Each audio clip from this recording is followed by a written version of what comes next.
Welcome to Subtext Discourse, a podcast taking you behind the scenes of the art world with the unique individuals involved in the field. My name's Michael Dooney, Director of Jarvis Dooney Gallery and host of the show. In today's episode, I'm speaking with Georgina Adam. Georgina is a journalist and author who for the past few decades has written about the interactions of art and finance.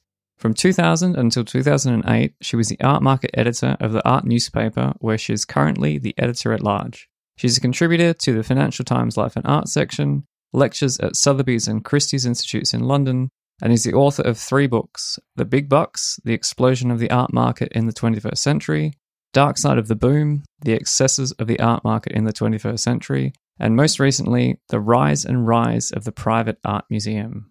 We spoke about how the art market has changed in recent history, including the emergence and dominance of contemporary art, how the art world and art market have been diverging, as well as the various cultural, economic, and global political factors that have influenced both the art world and related markets.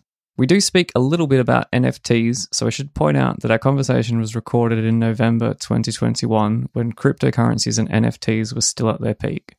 Obviously, a lot has changed in the last 12 months. However, I don't believe this makes what we spoke about any less relevant. With that being said, and without further ado, I hope you enjoy my conversation with Georgina Adam. First of all, thank you so much for meeting with me. I feel it's quite a privilege actually to speak with somebody who's had such a long career in the art world, the art market, and I think has taught me a lot about the art market and made a lot of the industry, made me aware of the industry. Because when I very first started, I never anticipated having to learn about this thing called the art market.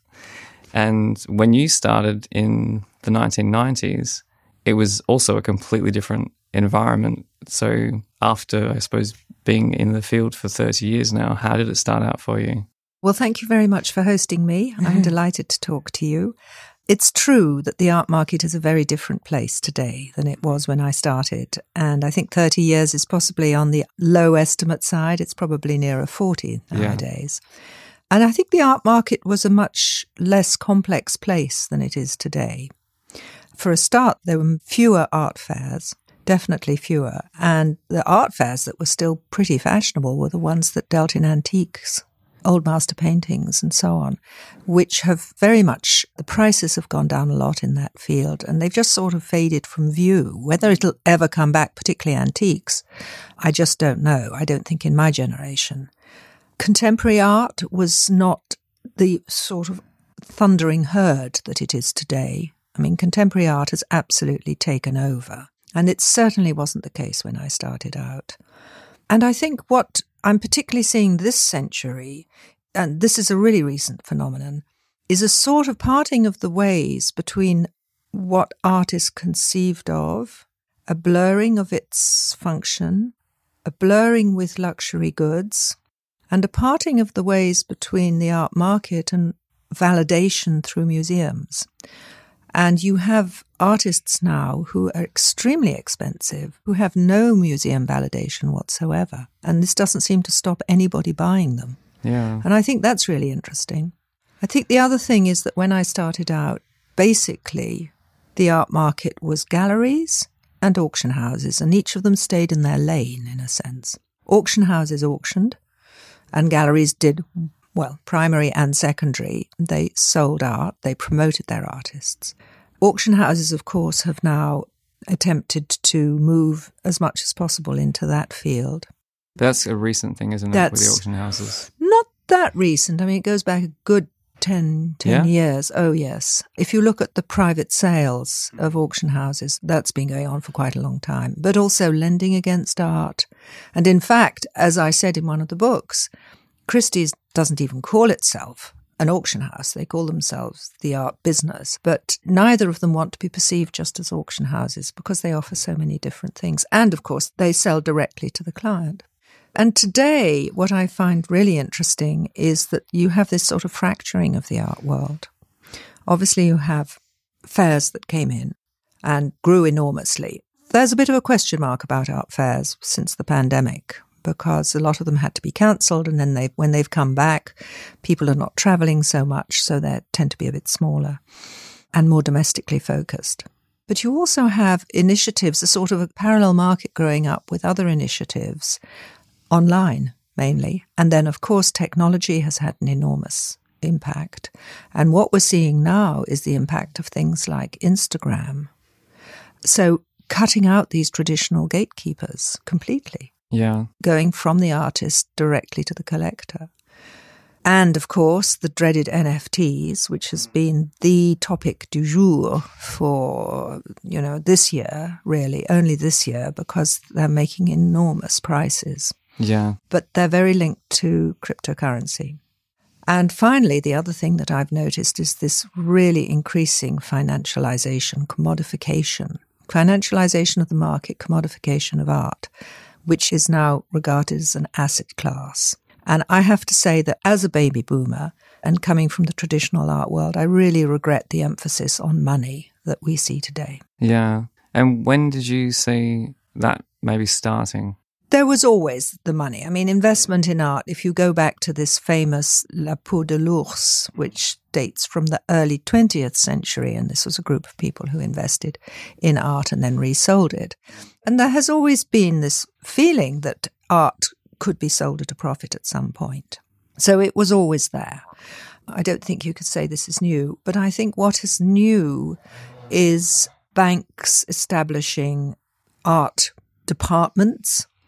Although they're very careful always to say that they don't advise their clients on buying, but they will advise on collection management and so on and so forth.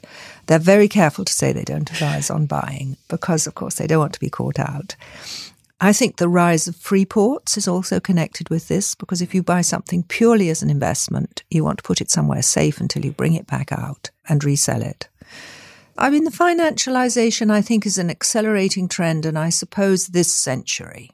And was that connected to when contemporary art maybe took over from old masters, from antiquities, and from what maybe we say we traditionally viewed as art?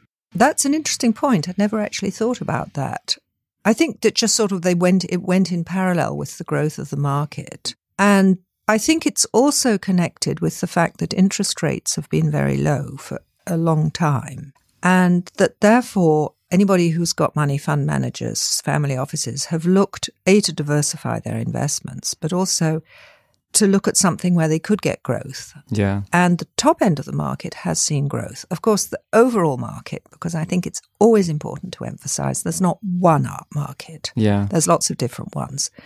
I tend to write about the very top end, which concerns a very small number of artists who are perceived really like stocks and shares almost.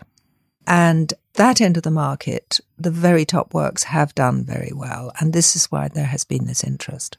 Plus, of course, this whole crypto phenomenon, the crypto phenomenon is really in the last 5 years, if that. Going back, though, definitely I want to talk about the NFTs, what the impact that has had and how it's being presented and how it's being spoken about. I guess when you entered as a art market reporter, now contemporary art auctions are like a star-studded event, like they're the things that people want to watch. In the 90s, I guess that wasn't really the case, was it? I remember when Christie's very first had a sort of headline sale of contemporary art, and they put out what was considered to be rather an edgy catalogue, because instead of being the usual shiny book that you used to get, I think it had ring binding on it. I think I've got it here somewhere. And was that 1998 or even later than that? I suppose that it comes along with this whole explosion of contemporary art with the Saatchi Gallery in Boundary Road. That's what I was wondering, whether or not, is it the YBAs and that kind of generation? Tate opening. So I think it's difficult to pinpoint a single moment when this happened. But definitely, and the auction houses, I mean, basically what they were faced with a declining inventory in traditional art, in art by any dead artist, because there's no way that you can increase the supply of work by an artist who's dead legally. You can fake it, but so they were casting around. And of course, any historian of the art market will talk about the famous Skull sale. Robert Skull was a New York taxi driver who'd bought a lot of contemporary art. And then to the astonishment and to the outrage of the artists who'd sometimes given him big discounts, he put it all into auction and did unbelievably well. And there's lots of anecdotes about, virtually a fisticuffs between him and some of the artists concerned. But then between 1973 and really the 1990s, there wasn't much movement on contemporary art. And it's not as though contemporary art wasn't part of popular culture, like people like Andy Warhol, Salvador Dali. There's always been big personalities around contemporary art that people have been drawn to. I think one of the problems was that it was the nature of contemporary art in the 1970s. It wasn't very saleable. It was minimalist. And then you arrive in the 1980s and you suddenly get a completely different sort of art. You get a lot of painting. And this was a period of economic boom. You get Julian Schnabel, who becomes a bit of a star. What else happens in the 1980s? And suddenly contemporary art becomes more saleable.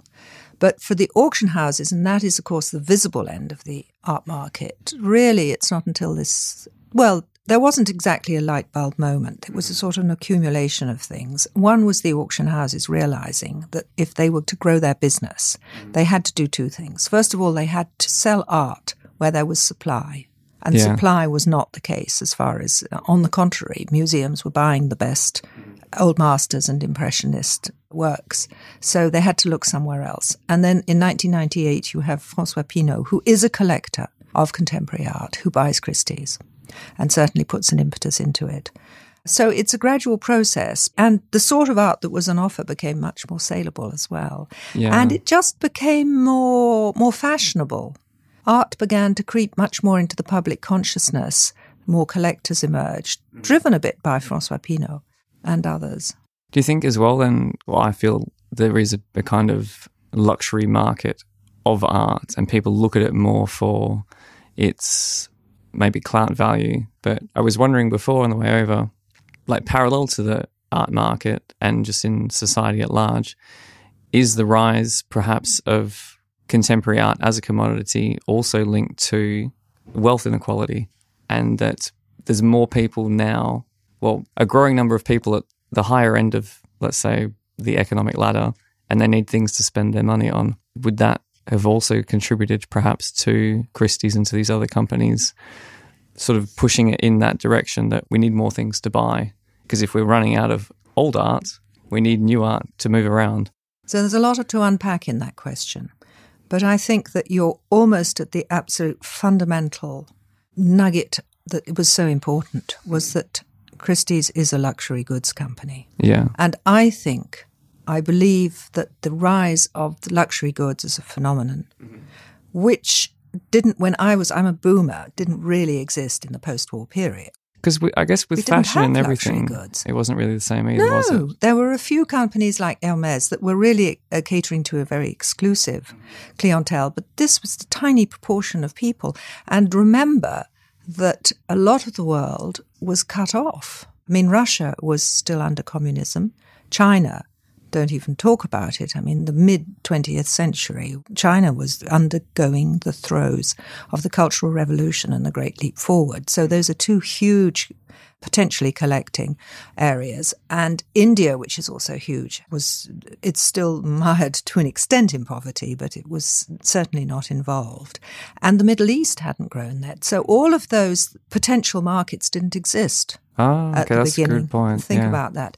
And I personally think that the growth of luxury goods, the way they're marketed, mirrors to a large extent the art market. Yeah. And I think that this is an accelerating trend. It's a situation that suits both sides. For the luxury goods, if they can sort of hitch their wagon to art, it sort of improves it, doesn't it? Yeah. This is not just a handbag, but it's a handbag designed by Murakami. This is not just a dress, but it's a dress designed by, I don't know, I'm trying to think of somebody who's done, but there are lots of artists who've designed dresses. So for them, I mean, there's this thing about the symbolic meaning of art. And so they're sort of, to an extent, catching on to that. For the artist, because it gives greater knowledge of their work. And then, of course, when you have the end after 1990, when you have the fall of the Berlin Wall, when you have China in which there's a liberalization and they're allowed to leave Maoism behind, to leave purely communism behind, certainly as far as economics are concerned, not politically.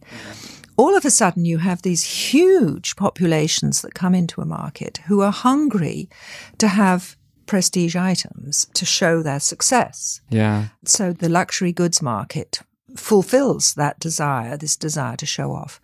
On top of that, you very rightly talk about wealth inequality, and that's very, to my mind, extremely important. For a start, you have growing wealth in places like China, which have got huge populations. But at the top end of the scale, there are a few things that you can spend an enormous amount of money on that becomes a trophy. Yeah. There aren't that many. Apparently Ferraris, I'm not interested in cars, but apparently you have to get on the waiting list, you have to know the dealer and so on. So the Ferrari, as far as a yacht is concerned, you can have a huge yacht. It takes a while, but you can have it. But you can't easily get a really top-hole work of art. And of course, the ultimate example of that is Salvator Mundi. Yeah. For all its faults. Yeah. It was the only, there is one other Leonardo that could potentially be sold, but there are some question marks about it. I'm thinking about the Madonna with the yarn winder, which belongs to a Scottish duke. But there are a few question marks over it, as indeed there are about Salvator Mundi.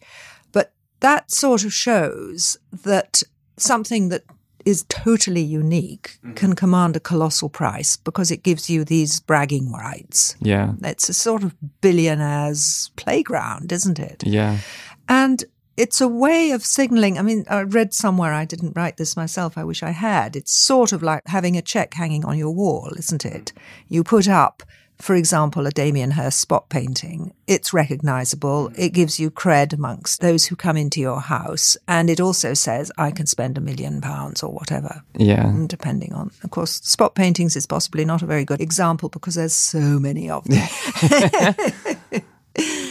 But yes, you're completely right. I think the growth of the art market does reflect inequality. And we now have this new phenomenon, of course, as well, of a lot of young Asians coming into the market who are bringing in very different cultural references and a very different attitude to art. But old Europe, old America, perhaps we have to acknowledge that things are changing. Yeah, because I wonder as well with the generational shift, even in terms of interests and what people would be attracted to. I guess one thing that comes to mind is how the art world has, for better or worse, struggled to capture the tech market. But when I look at it from if I kind of step back from it in terms of I have art that I want those people to buy, they have a lot of money. How come they're not buying art with it? But then if I think about it from who the people are, they're not families of doctors and architects. They didn't grow up going to galleries. Absolutely. They don't have the same cultural reference point. And maybe that would explain why perhaps a lot of these people have jumped onto a lot of digital art because they grew up playing video games. They grew up with television and they grew up with a different kind of cultural knowledge for what is important to them. So in a sense, I feel like it makes sense that the tech people haven't really jumped on art yet or haven't embraced it as much as people had hoped because maybe it's not as interesting for them. Like they'd rather spend the money on a car or on a yacht or something else because why do I want a painting in my house? Even in terms of contemporary art, they don't have the same cultural reference points or even societal reference points. Like how can I show off to my friends what this is? They don't know what it is. I don't know what it is.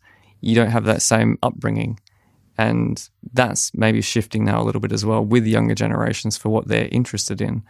But how do you think then that fits in with the art history and the art market? Because it does feel like they're very separated, and now probably more than ever, it does feel like they're two parallel things that coexist but have less influence over one another. Well, you've nailed it again. I think that firstly, you've got a younger generation. Remember that we're also talking worldwide. So the cultural references of Europe and America, which often were based on religion, traditionally, they're completely different for a Chinese person, an Indian person, a Middle Easterner. Their religions are different. In the case of Islam, although figurative representation is not banned, it's often thought, but it's not entirely true. Nevertheless, they're quite comfortable with quite a narrow range of things that can be done and abstraction, which is one of the reasons abstraction has been so popular because you can put it anywhere, basically, and it goes anywhere. So that's the first thing. Secondly, one of the things that I always say, and I think it's very interesting, is that a lot of wealth today is self-made. And it's made by younger people as well. You know, you've got tech billionaires who are in their 30s and sometimes occasionally in their 20s, which is incredible. So they didn't grow up in any sort of a collecting ethos. They probably weren't taken to museums as children. And I interview collectors quite a lot, and I always ask them about the family background. And the vast majority say, oh, no, my family didn't have the sort of money. We weren't able to go to museums. It wasn't part of our environment. It wasn't part of our world. And as you say, I think that this gaming aspect is really important as well for two reasons. First of all, because those visual references come from gaming, but also they're accustomed to buying things in a virtual world. And that's a big change. Yeah. I'm afraid I don't play games, but I understand that you can say buy a sword or something like that. So it doesn't seem strange to them at all. And this, of course, is the phenomenon linked to cryptocurrencies. And I think we really need to talk about this because this is important. But this is the phenomenon of NFTs. They're a completely different group of people who are buying NFTs and who are forcing prices extremely high. But most of them have never been in the traditional art world and probably are not interested. Most of them, not all of them. Now, the big question is, will they eventually, you might say progress, or you might just say move on to a more traditional art world? And I think the jury is out on that at the moment. We don't know. Certainly the traditional art world looks at most of the art that they buy, you might call it crypto art, or digital art, and shudders because they're baffled that you could really like these often very manga-inspired works of art. But young Koreans, for example, that's what they're buying. Yeah.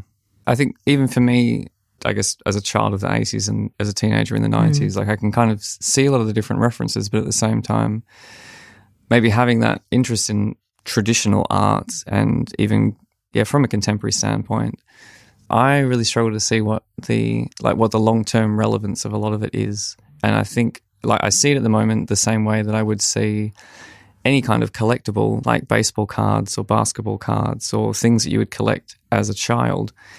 Not to say that these are naive objects, but at the same time, what relevance do they have in 5-10 years? And even the way that a lot of them have produced, I've seen videos on YouTube where people say how to produce 10,000 NFTs in under an hour. And then what? And then just sell them off for 2 or 3 cents each in the hopes that you will make a lot of money. It does seem really disconnected from the idea of cultural heritage or any kind of intellectual exchange. It's just, here's something else that I can sell, or here's something that I can buy. Most of the market, the market for NFTs is very complicated because it's not one market. And most of it doesn't concern art.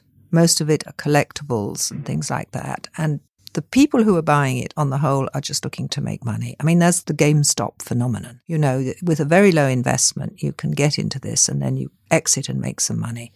And people are sort of looking all the time for these bargains to buy in and out. So the FT art section is much smaller. I personally agree with you. I think that it's not going to have much cultural relevance. I think it will be looked back upon, and a few will be looked back upon as being significant because they have broken ground. And after all, technology has disrupted the art market in the past. For example, photography. That was a big disruptor. And now we totally accept that photography is an art form. And you do have some very significant artists now making NFTs. Of course, the NFT is really just a certificate of authenticity for a digital asset, basically. That's all it is. A certificate of ownership and authenticity for a digital asset. And we did need something because we do live in a more digital world, and we did need something that said, this is mine, and of course I can resell it, which is an important aspect of it. But I do need to come back to this aspect of cryptocurrencies because an enormous number of people who are buying NFTs are people who have cryptocurrencies. And cryptocurrencies are not that easy to exchange. So you've made a lot of money on crypto. For a start, if you convert it back to fiat, to pounds, dollars, whatever your home currency is, so to speak, you will pay tax on those gains. Yeah. So people want to avoid that. And also I understand, I've never done it myself because I don't have a digital wallet, but the fees are quite high to actually exchange back. So in a sense, if you've made a lot of money on cryptocurrency, the ideal is to sort of remain within that world and buy an asset which you hope will go up. And since a lot of people are piling in, I think that it's sort of self-fulfilling. Yeah. How long will it last? That's the big question. And do NFTs have a long-term future? I do think they do. As a facility? As I said, as a certificate of ownership and authenticity for a digital object. At the moment, the art, most of it is really awful, quite frankly. Really awful. No, I agree. You can't, I'm sure that there are some good things out there, but the other problem is that you have to wade through such an enormous amount of stuff in order to identify, perhaps a good work of art. I think that man is naturally acquisitive. Man, as in mankind, men and women, are naturally acquisitive. And that actually owning a physical thing will always have its attractions. So I don't think that NFTs and the digital sphere will take over. I think there'll always be a desire to have like a physical object. Have the physical object. And I think we're seeing that in general anyway. I suppose there is a minimalism movement, but I was saying even to my wife today that it's sometimes, rather than having a lot of average or mediocre things, just have fewer high-value things and just have things that you can really appreciate and that you can hang on to for a long time rather than throwing them away. It goes both ways because there is also a movement today against owning things. For example, cars. People will use zip cars or Uber. So there's that. There's a movement away from having your own office, shared spaces, the WeWork phenomenon. And there's an interest in experiences over owning things. Experiences are very important. In its worst manifestation, in my opinion, are all these Van Gogh experiences that, have mushroomed all over the place, in which there's not a single work by Van Gogh. It's just photographs that are blown up and move around with music in a tent somewhere. They've proved to be very popular. This is slightly entre parenthèses, as the French say. I do think it's kind of sad because if you enjoyed a Van Gogh experience in a tent in a park and then you want to trot off to a museum and actually look at one, you might be disappointed because it's going to be smaller than you expected and it's static. And I'm sort of frightened that in a way that undermines, that when you take away the bells and whistles of the experience, confronting art. So one hopes that people who go to these experiences that will lead them to look at more traditional art, but I'm not convinced it's going to be the case. No. And have you noticed that? Because I think that's a really good point as well, that art does seem to be moving towards an experience economy rather than a buying and owning economy. Like, how do you think that is going to affect, maybe rather than asking that, when we're talking about NFTs, talking about the market and that the market is a series of sub-markets, and we've spoken a lot about what is happening at the higher end of the field, and that is, I guess, due to its nature, what gets the most attention. If you're an artist that's graduated from university or from college, or you've been working for a few years, or you're a younger gallery, like how relevant is, or how much should you know about the market itself? I suppose for establishing yourself to say, this is what I want my career to be, how realistic is it, or how much do you need to know maybe to navigate that? There's some quite good books out there now about understanding, and I would certainly recommend any young artist who's just graduated to read a couple about the market, just to understand what's going on. I think it's important that they should understand, because if they want to make their livelihood as an artist, they need to understand what are the structures. As I've said before, there's not one market. When we talk about the very top end, it's not relevant to most people. No. It's relevant to a few rich people, and it's relevant to a very small group of artists who have, to come back to something you said, some of them really are producing luxury goods these days, rather than, somebody like Damien Hirst, Jeff Koons. I can name Tracy Emin with her with her neon signs that say things like, I have always loved you. I'm sorry, but that's not art. That is it's just a luxury good. And totally neutral, so you can put it anywhere. Who's going to object to a phrase like that? So these are artists who've made their careers, become established, and are now churning out, quite frankly, luxury goods. They're churning out commodities. So let's leave them aside and talk about the younger artists. And I think there is still a market for the younger artist who's doing something. But I think it's quite interesting that a number of artists like Carsten Hohler are producing art that you interact with. And I went to the graduation show of a number of London art schools here at the Saatchi Gallery yesterday. And one person had a video, but she'd made a little sort of tent to sit in, where it was actually like a little hut, really. So that's quite interesting because a video, well, there's lots of videos out there, aren't there? But the fact that she sort of created an experience was interesting. And I think that perhaps that's the way artists are going to go. It's not about creating an object that you hang on the wall. Although I was quite surprised how much was flat art hanging on the wall. Yeah. And the other thing that I noticed and I was really pleased about actually was the use of textiles in a lot of art. Mm-hmm. There were quite a few things that were made with textiles, with hangings, and I thought that was rather nice. I liked the fact that it was on the wall, but it wasn't a painting, but it sort of, it was an art object that was made. And one was made with Vietnamese brushes. Oh, wow. Yeah, okay. Yeah. I thought it was quite encouraging. So when then, like thinking back to what we spoke about earlier, over let's say the past 20 years, do you think we're seeing or we're witnessing the emergence of an art industry rather than like an art world or a market in the same way that perhaps the film industry or the music industry was transformed over a few generations? Are we just in a way seeing that happen with art, that it's not just for a select group of people, but it's more that we have an experience economy, we have large institutions, we have people that want to spend a lot of money on very exclusive objects? Is it becoming an entire... Is that the only... What you mean, is that the future?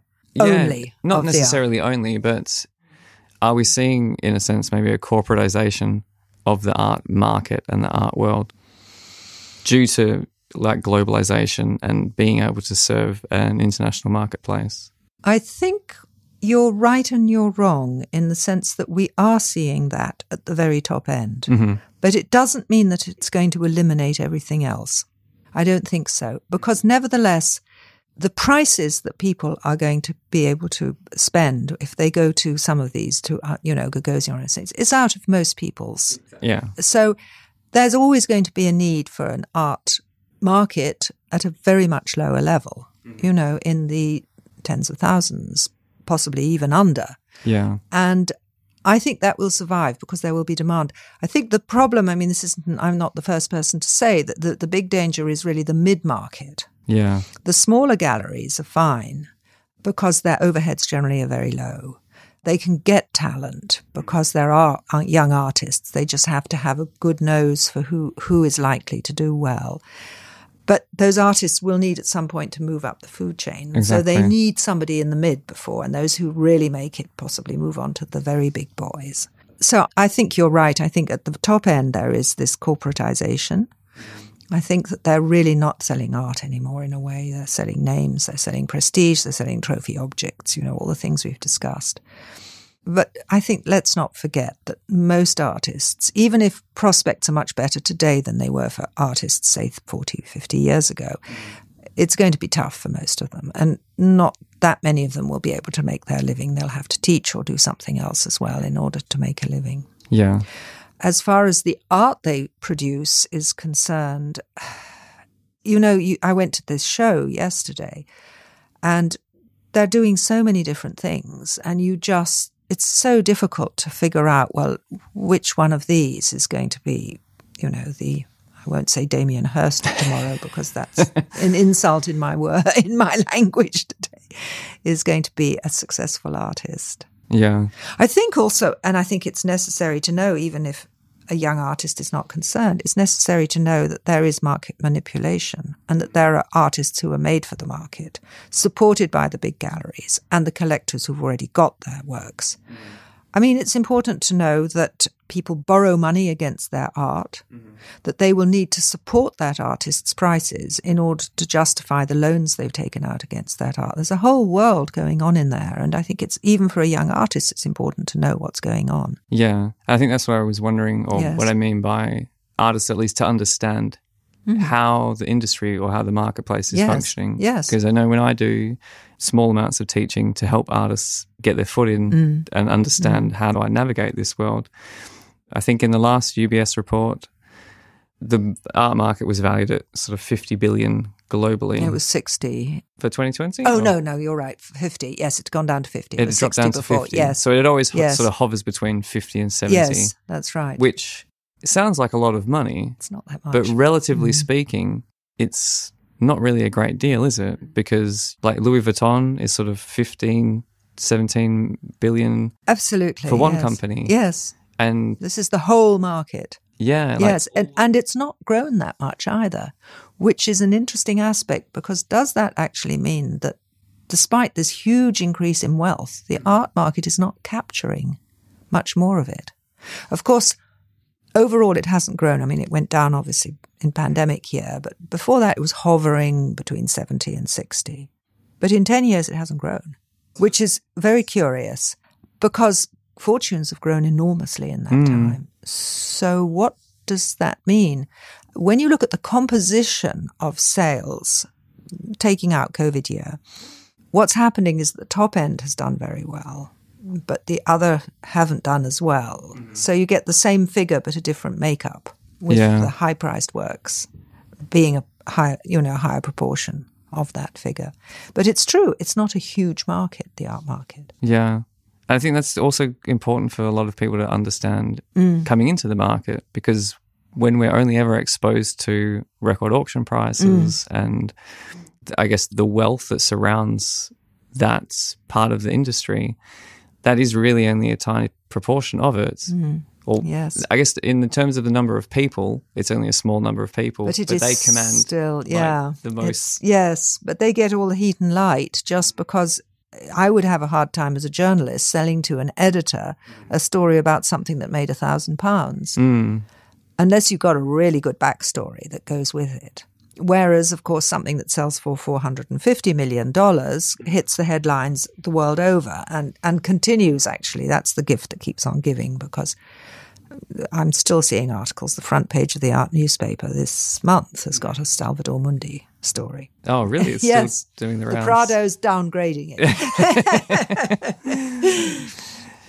Well, then just quickly going back to or just touching again on the NFTs, because a lot of the art market, I guess famously people say that it's not very democratic and it's hard to get into, and NFTs are supposedly democratizing the art market. But I saw, I think Annie Shaw had written, I think yesterday already about this, that it is almost reflecting what we already see in the art market, that 16 artists are generating 55% of the turnover. Yeah. And of the handful of people that are dominating the marketplace, only 16% of them are women. Are women, absolutely. And I wonder how many are racially diverse as well. Because it's a sort of bro thing, isn't it? It's white males sitting behind their computers. And that's something that's got to be corrected. But it's curious because it, as you say, exactly, it's sort of in a way reflecting the traditional art market. Yeah. And when I saw those numbers, I thought, wow, that's really interesting because, for one, I guess who is buying it, but then even for who's making it, and then what is it that's still keeping it in that same sort of framework that we're trying to dismantle within the traditional art world and say, no, we need to have more women artists presented. More diversity, yes. Absolutely. And then in this new, the NFTs will fix everything, it's the same. In fact, it's worse, because what we've seen recently in the traditional art world is that work by women artists and work by black artists and by black women artists have done extremely well at auction and have gone to 10 times estimate. Whereas the more traditional artworks, which are, of course, much more highly priced, they've tended to stay within, the established price range that they were always in. So there is an enormous interest, and there's a lot of I interview collectors, and there are a number of collectors who are collecting in that field. So there are collections of works by black women, and black artists that are being constituted, which is great. It's good. Yeah. And there's, of course, the museums as well, particularly in America, the new museum in Washington. One thing perhaps then we could close on is your new book, which has only recently come out. So Yes. I didn't even know that it was available. I'll but give you a copy before we leave. Oh, before lovely. you leave, yes. So the rise and rise of the private art museum. Exactly, yes. We spoke a little bit about how the art market and the art world are kind of like a Venn diagram that has a very small area that overlaps. What impact then, I guess, have you written about or have you discovered with this rise of private art museums, and what impact they are having in terms of, let's say, cultural heritage and relevance? Because if it is just a group of people saying, we like this and we're buying it, that's why it's important, rather than, let's say, historians or curators. The validation, the museum validation. Yeah. Yes, absolutely. Well, this is a whole other conversation. But briefly, the reason I wrote this book was, having written 2 books about the art market, I'm very interested in the interaction of art and money. And this is an absolute exemplary example of how these huge fortunes that have been made this century, because we are talking this century. Somebody told me, and I don't know how you can check it, that more museums are created this century than all the museums created previously. Wow. 70% of private art museums, according to a report I read, were created this century. This is the way that very rich people, I mean, I think we say billionaires these days, because you really do need $1 billion in order to establish your own museum. Not always. Not always. I interviewed 1 or 2 people who didn't have a huge amount of money, and they show their collection in their home, sort of house museums. But it really is a phenomenon of our century, and that is really interesting. And there's a whole chapter about motivations, which is really interesting. Most of these people don't come from a collecting background. But what's interesting as well is that they want to maintain control of their collection. This is terribly important. They want to control it. They don't want to give it, as would have happened in the last century or century before that. They don't want to give it over to a museum where it'll gradually be watered down, go into reserves. In America, sold off. Yeah. Because they do sell it. They deaccession in America, not nearly, hardly at all here. And when they do deaccession in Europe, there's a great outcry. But in America, you can have donated something to a museum and down the line see them sell it. Now, sometimes it's sold for good reasons, because they want to increase the diversity of their collections, which is good. But it might make you stay your hand if you're thinking of giving to a museum. And in fact, an example I give is the Fisher collection, which is a great collection built up by the Gap founders. They put very stringent conditions on their donation. And in fact, it's, in theory, shouldn't be broken for 100 years. 100 years. Wow. How can you reach 100 years? There's no way that's going to last, in my opinion. And if you look at something like Barnes, that will was broken. Those instructions were broken. So people think, well, why not have my own museum? And they establish it. It's their collection. They don't have the constraints of a publicly funded museum as having to respond to different parts of the public, because if something's publicly funded, then your choices are not your personal choices. Your choices are the choices of your curator's art history and so on. So you have a very different objective. The big question I ask, and this is the last chapter, is what is the legacy of these and what are the sustainability of these private museums? Because they're funded by somebody who may use it as well for promoting their own artists, the artists they rate, which is also impacts on the art market. But that's also a different discussion, is a high-priced artist the best artist? And that, I think, the art market skews us, because when, for example, the Neue Museum in New York bought that Klimt and paid a huge amount of money, and they said, this is our Mona Lisa. Well, it doesn't make Klimt the best artist in the world, but at the time he was hailed.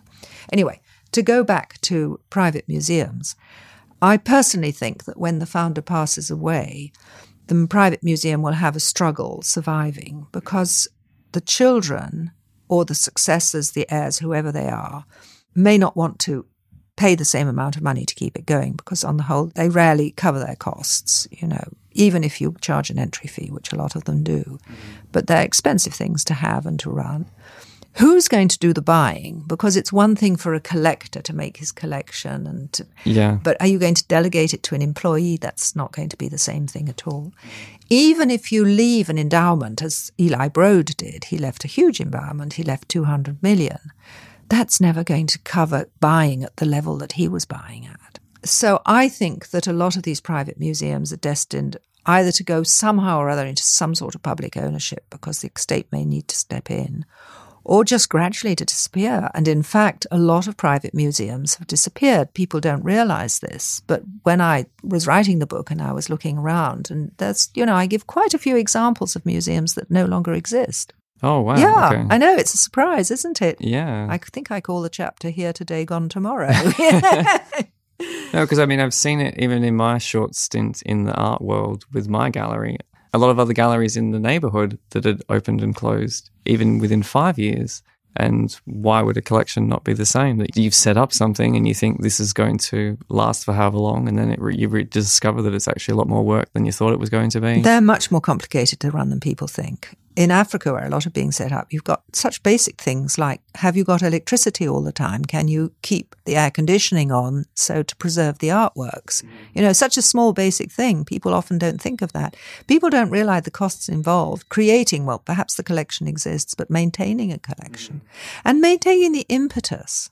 How can you say what's going to happen in 30, 40 years? How do you know what art prices are going to be like? Now, you have some collections like Sir John Soane's, which is a capsule of what he bought, and it's in the house that he had it in. And that's great. That works. So that sort of museum, which has gone into state ownership anyway, and some of these collections will be so good, the buildings, but I don't know what will happen to the Broad in, say, 100 years' time.